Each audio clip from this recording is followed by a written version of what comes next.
Subscribe कीजिए तेजस education point channel को और बेल आइकन दबाना ना भूलें ताकि मेरी लेटेस्ट एजुकेशनल वीडियोस पहुंच सके आप तक सबसे पहले। Hello dear friends and students, as you already know कि हम लोग एक न्यू सीरीज को डिस्कस कर रहे हैं जिसका नाम इंडियन गवर्नमेंट एंड पॉलिटिक्स है और ये इसका सेकंड लेक्चर है। इसका फर्स्ट लेक्चर हम ऑलरेडी यूट्यूब पर पब्लिश कर चुके हैं, तो जिन फ्रेंड्स और स्टूडेंट्स ने उस लेक्चर को नहीं देखा है मैं उनसे रिक्वेस्ट करूंगा कि वो इस लेक्चर को यहीं पुश करें और इससे पहले की सीरीज को देखें ताकि आप इस लेक्चर को उस सीरीज से कनेक्ट कर सके और बेहतर समझ सकें। हमारी पिछली वीडियोस के लिंक आपको ऊपर आई बटन पे या नीचे डिस्क्रिप्शन बॉक्स में मिल जाएंगे।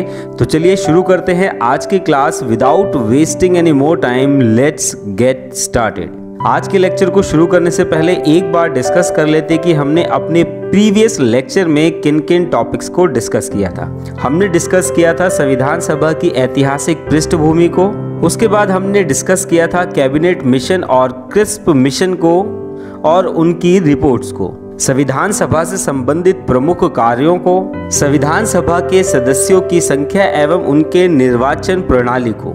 उसके बाद हमने डिस्कस किया था प्रारूप समिति और हमने अपने लेक्चर का एंड किया था प्रमुख समितियां और उनके अध्यक्षों पर। तो चलिए शुरू करते हैं आज की क्लास मेरे यानी कि लेक्चरर उदय कुमार के साथ।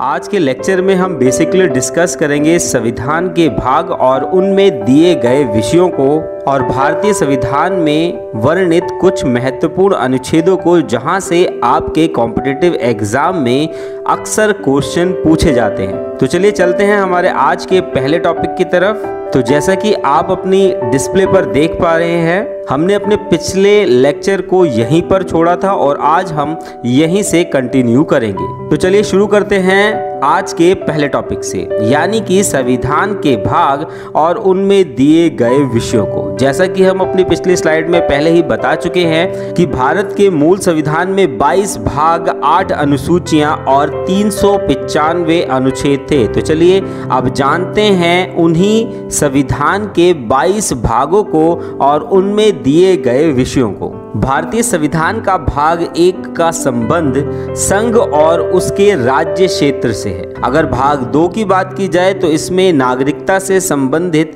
सभी प्रकार के अनुच्छेदों और अधिकारों का वर्णन किया गया है। भाग 3 का संबंध है भारतीय संविधान द्वारा भारतीय नागरिकों को दिए गए मूल अधिकारों से। भाग 4 बात करता है राज्य के नीति निर्देशक तत्वों की। यहाँ पर आपको एक और मूल तत्व को ध्यान रखना है कि 47वें संविधान संशोधन अधिनियम 1976 के द्वारा इसमें एक उपबंध, जिसे हम मूल कर्तव्य के नाम से जानते हैं, को जोड़ा गया है। अगर बात की जाए भाग 5 की तो इसका संबंध है संघ की कार्यपालिका, विधायिका और न्यायपालिका से। भाग 6 का संबंध है राज्य की कार्यपालिका, विधायिका एवं न्यायपालिका से। तो यहाँ पर आपको भाग 5 और भाग 6 को एक साथ याद रखना है। भाग 5 का संबंध संघ की कार्यपालिका, विधायिका और न्यायपालिका से है और वहीं भाग 6 की बात की जाए तो इसका संबंध राज्य की कार्यपालिका, विधायिका और न्यायपालिका से है। तो चलिए इसी के साथ चलते हैं नेक्स्ट भाग की तरफ, यानी कि भाग 7। भाग 7 का संबंध पहली अनुसूची के भाग का के राज्य से है और इसे 7वें संवैधानिक संशोधन अधिनियम 1956 के द्वारा निकाल दिया गया। यदि बात की जाए भाग 8 की तो इसका संबंध संघ राज्य क्षेत्रों से है। भाग 9 में जिक्र किया गया है पंचायतों का और इसे 73वें संविधान संशोधन अधिनियम 1992 के द्वारा जोड़ा गया। और यहाँ पर भी आपको ध्यान रखना है, भाग 9 में एक और उपबंध जोड़ा गया जिसे नगर पालिका के नाम से जाना जाता है और इसे 74वें संवैधानिक संशोधन अधिनियम 1992 द्वारा जोड़ा गया। तो चलिए चलते हैं हमारे नेक्स्ट भाग की तरफ, जो है भाग नंबर 10 और इसका संबंध है अनुसूचित जाति एवं जनजाति क्षेत्रों से। भाग 11 में चर्चा की गई है संघ और राज्यों के बीच संबंधों की, जिसके अंदर मुख्यतः ध्यान देने योग्य बातें हैं विधायी, प्रशासनिक एवं वित्तीय। भाग 12 का संबंध है वित्त, संपत्ति, सुविधाएं और वाद से। तो चलिए इसी के साथ चलते हैं हमारे अगले भाग पर, यानी कि भाग 13। भाग 13 का संबंध है भारत के राज्य क्षेत्र के भीतर व्यापक वाणिज्य और समागम से।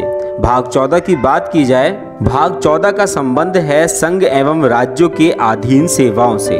भाग 14 के अंदर एक और उपबंध जोड़ा गया है जिसे कि 42वें संविधान संशोधन 1976 के द्वारा शामिल किया गया, और वह है अधिकरण यानी कि प्रशासनिक। भाग 15 का संबंध है निर्वाचन से, और अगर बात की जाए भाग 16 की तो कुछ वर्गों के संबंध में विशेष उपबंधों की चर्चा यहाँ पर की गई है, और इसके अंतर्गत आते हैं पिछड़े वर्ग, अनुसूचित जाति एवं जनजातियां एवं एंग्लो इंडियन समुदाय। अगर भाग 17 की बात की जाए तो इसका संबंध राज्य भाषा से है, और इसके अंतर्गत संघ एवं प्रशासनिक भाषाओं का जिक्र किया गया है। भाग 18 में चर्चा की गई है आघात उपबंध की, और इसके अंतर्गत जो अनुच्छेद आते हैं वह है 352, 356 और 360। तो चलिए चलते हैं अगले भाग की तरफ, यानी कि भाग 19। इसका संबंध प्रकरण से है।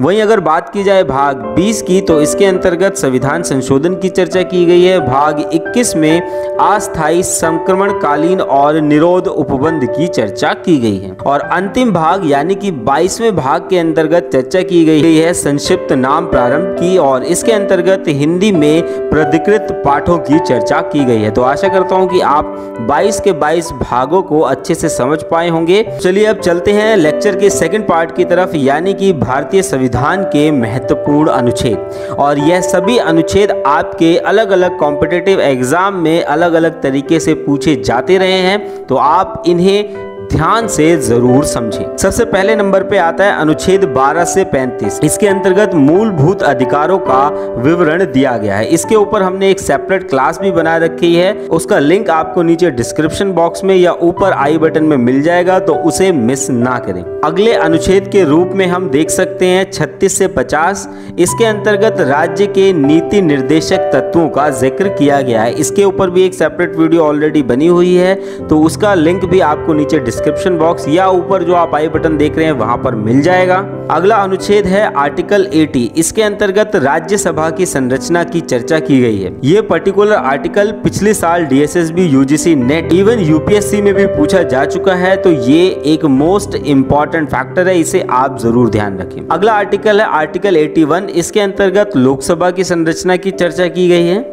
अगले अनुच्छेद के रूप में हम देख सकते हैं आर्टिकल 343 यानी कि 343, जिसमें राज्य भाषा के रूप में हिंदी भाषा का चयन किया गया है। अगला अनुच्छेद है 356, जिसमें राज्यों में राष्ट्रपति शासन लगाए जाने के विषय में चर्चा की गई है। अगले अनुच्छेद के रूप में हम देख सकते हैं आर्टिकल 368 को, जिसमें संविधान के संशोधन का जिक्र किया गया। उसके बाद है अनुच्छेद 370, जिसके अंतर्गत जम्मू और कश्मीर के संबंध में उपबंधों की चर्चा की गई है, जिसमें हाल ही में बहुत ज्यादा परिवर्तन आया है। इसके ऊपर भी हमने एक सेपरेट वीडियो बना रखी है, तो आप उसे भी एक बार चेकआउट जरूर कर लें।